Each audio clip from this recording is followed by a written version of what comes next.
America is my homeland, and this is where I like to be. I will protect her and die for her. Now what I want to be. The Air Force. The Air Force because I like sky. I want to know it is what it is like up there. I also like birds because they fly. Why they fly? Because they have wings and freedom. When you're a kid on a street like this, nobody tells you you can grow up to be president. Nobody talks to you about the American dream, the one that says every man can have a better life than his father had, and that his son can have a better life than his. On a street like this, nobody tells you things like that. Nobody has to, because this street tells you everything you need to know.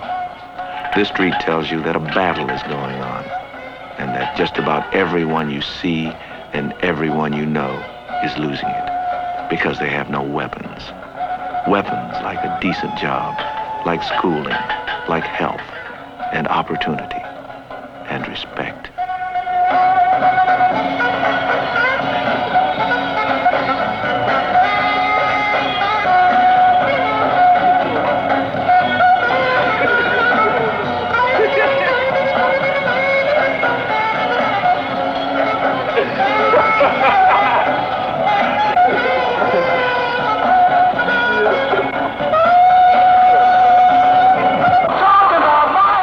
This street tells you that just to survive is a feat in itself, and that sometimes you have to survive any way you can.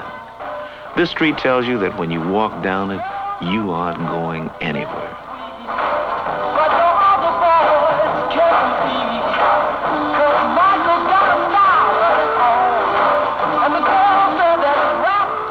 You don't have to be a Negro to live on this street.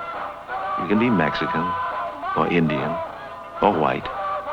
You can be born here, or you can come here, from the slums of Puerto Rico, from the hills of Arkansas, or a mine in West Virginia. It helps if you don't speak much English, or if your skin is dark. But there's only one sure way to this street. You have to be poor. And once you get here, you stay. And your children stay. And their children stay. Poverty and ignorance keep you here. And so do the indifference and even the hate of people outside. People who don't even know you. You've inherited these things, just like your brown eyes and your curly hair.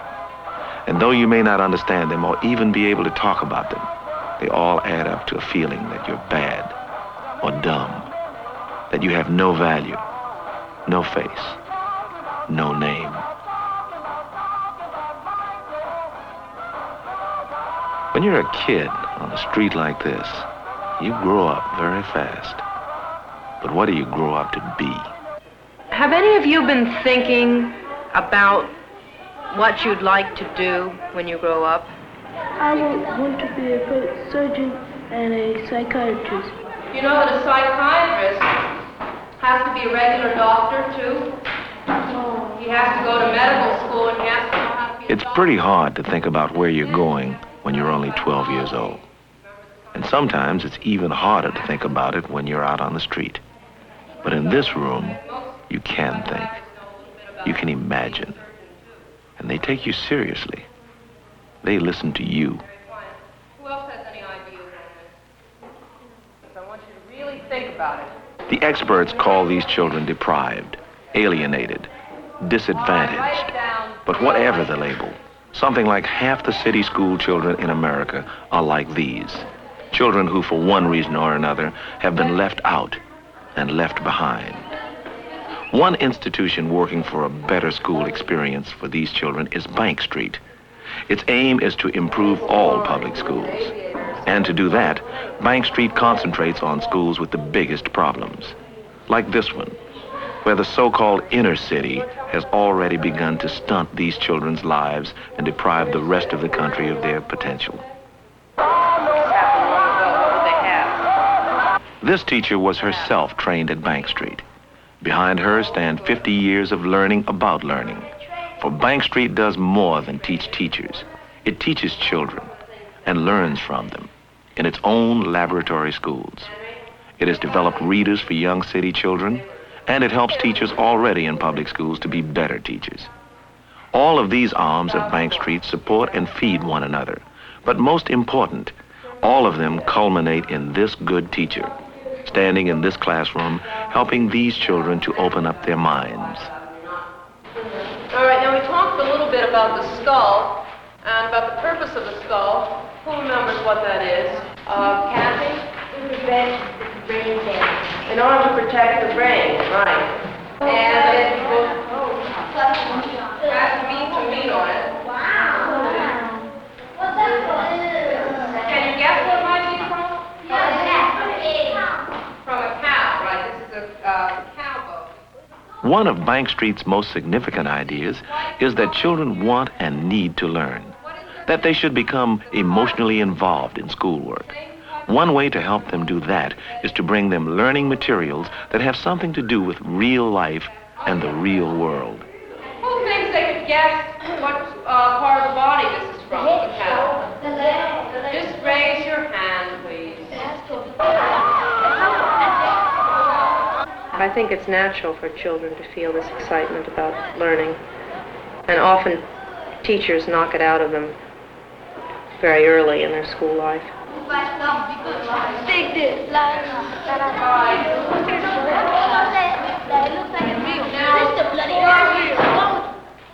In Bank Street's view, children can't always learn by merely soaking up facts from the teacher like a blotter. A good classroom centers around the child, not the teacher. The child finds out things, learns to trust his own observations, his own ideas. Do you think that a cow would have more bones or less bones than a human? What would you think? More. What would you say on that? I would say more because he has a tail and he has just. Has anybody ever eaten any lobster before? All right, now you can sit in your seats very quietly. I'll give some to everybody. A Bank Street teacher involves the children in learning by using their natural curiosity, their sense of humor, even their sense of smell and taste. She knows that when a child seems unable to learn, it can be an emotional problem or a language handicap, or even the fact that the child just hasn't had enough chances to learn. I think that a teacher has to understand who these children are before she's able to teach them. I think she has to understand what kind of homes they come from, what sort of lives they have. Bank Street firmly believes that children need discipline and the give and take of a class working together. But they must also break away at times and try their wings with independent work. At these times, the teacher can also learn more about each individual child. I think all children need a great deal of individual attention. Often those who come from so-called good homes need more than the so-called deprived children. Some people call these children culturally deprived. Yet Bank Street has found that inner city children from poor neighborhoods may be more economically than culturally deprived. That they have, in fact, a rich culture of their own, which many public schools haven't recognized or used. They do have their own culture, of course. They just aren't rich. There are a few boys in my class who just have shown incredible creativity, putting scraps of wood together and articles that they find on the street. It's more than junk sculpture, though. They sometimes make things related to social studies or science, and I find that very exciting. Sometimes it's very difficult for children to work at home, to study, to read even, because there's so much noise and confusion in the household. A lot of these children have 9 or 10 brothers and sisters. There aren't many books around the house either. Their attitude toward books and learning will often mirror their parents' attitude. I think this can be counteracted. Oh, I've seen this in some of my children. It's a beautiful thing when you suddenly find an area in which a child has interest. Well, the first plane didn't have a motor at all, right? No. Do you know what that's called when it doesn't have a motor? When it just... a glider. A glider plane, right. You can't sit over a child and force him to read. You just can't. You have to find something that he can cope with emotionally, that means something to him. And you have to have a positive attitude toward him, of course. No child is going to learn if he feels badly about him. So that's one of the unique things about Bank Street.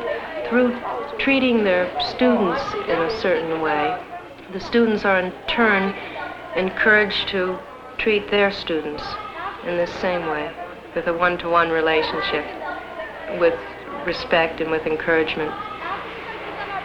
I think it's important for them to know that teachers aren't perfect and that teachers are human beings. What remains with the children is the image of the teacher as a person. The facts that children learn in school are easily forgotten, but it's the attitude toward their work and toward learning that is important. If they can save the excitement they feel toward learning, if they can keep this with them, then I'll feel that my teaching has been successful.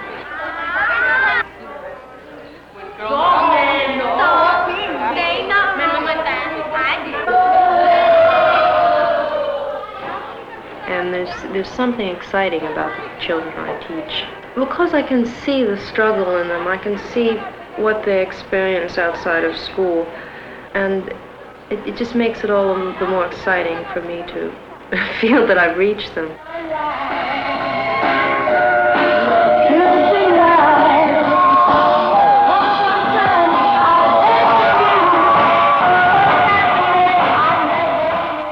Every time you go back to the street, you take a little bit of school with you and a little bit of your teacher. Now, maybe you don't know she came from a place called Bank Street that's turned out hundreds of good teachers like her. And maybe you don't know city schools have big problems that Bank Street's been working to solve for 20 years. But this you do know. You have a teacher who cares about learning and cares about you, who values you for what you are and helps you see what you can be. I would want to be a surgeon and a psychiatrist. I know it takes a lot of learning, but I'm willing to go through with it. Why I want to be a surgeon and a psychiatrist is because I like to help people.